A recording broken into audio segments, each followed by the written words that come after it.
Hello everyone! O diba, alam ko hindi nyo kinakaya yung mga pag-turtleneck ko na ganyan.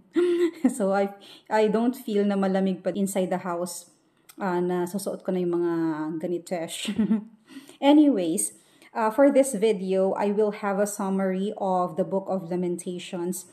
Kasi you know what? After reading Lamentations, I just continued reading Ezekiel without having the summary of this book. Kasi 5 chapters lang siya, kaya mabilis lang siyang basahin. And then Ezekiel na agad ako. So before I forget to summarize this book, ito na i-record ko na siya. So from the word itself, Lamentations, ibig sabihin is panaghoy. So it means weeping, sorrow, pain, destruction, and separation from God. Ito yung mga times na si Jeremiah ay sinusulat yung mga pain and mga bad experiences na nangyayari or nararamdaman ng mga Israelites. So, at first, I was confused because Jeremiah kept on using her. So I was thinking, who is he referring to? Akala ko tao siya. But then, as I continued reading, I realized that he is talking about Jerusalem. Nabanggit din yung places or words na Zion, Judah. So apparently, he was talking about the chosen people of God. Kasi ito yung mga times na ipinaramdam ni God yung wrath niya because of the iniquities and transgressions ng mga Israelites. Ang maganda dito sa Lamentations, yung napansin ko or nag-caught ng attention ko is yung, alam nyo yung song na the steadfast love of the Lord never ceases. His mercies have never come to an end. They are new every morning, new every morning. Great is thy faithfulness, O Lord. Great is thy faithfulness. So, sa Lamentations pala siya nakalagay. So, Lamentations 3:22-23.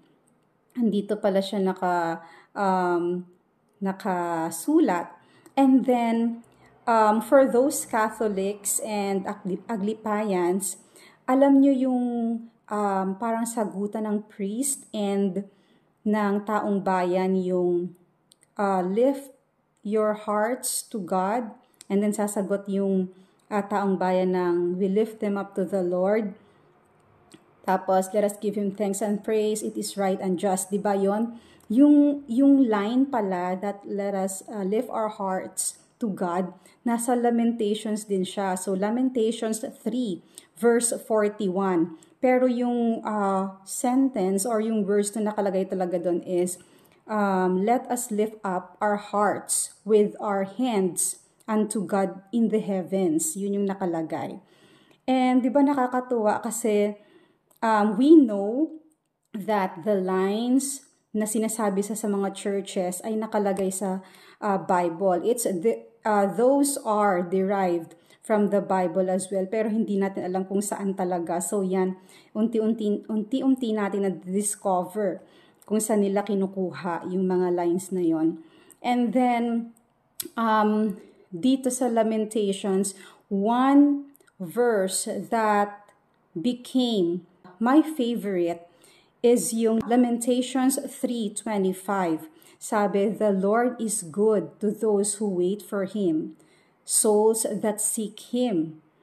So natutuwa ako because it gives us hope na kahit na alam mo yun na of course it's inevitable for us human beings that we are sinning, but then yung mga pangako ng Diyos na nasa scripture na kapag ikaw ay nagsisik sa Kanya and you are waiting for Him, you are excited to meet Him, to know Him, natutuwa siya sa iyo, nag-glorify siya, and He will bless you. Nakakatuwa lang siyang isipin that every time that I read the Bible, meron talaga akong nakukuha that touches my heart and gives me a hopeful heart na sa kabila ng mga iniquities natin, there is a promise from God na nasa Bible, Word of God that doesn't change. So, di ba, nakakatuwa siyang isipin. So, yun. This is Lamentation, and matatapos na ako sa Ezekiel. So, let's wait for it, and I'll have a summary then.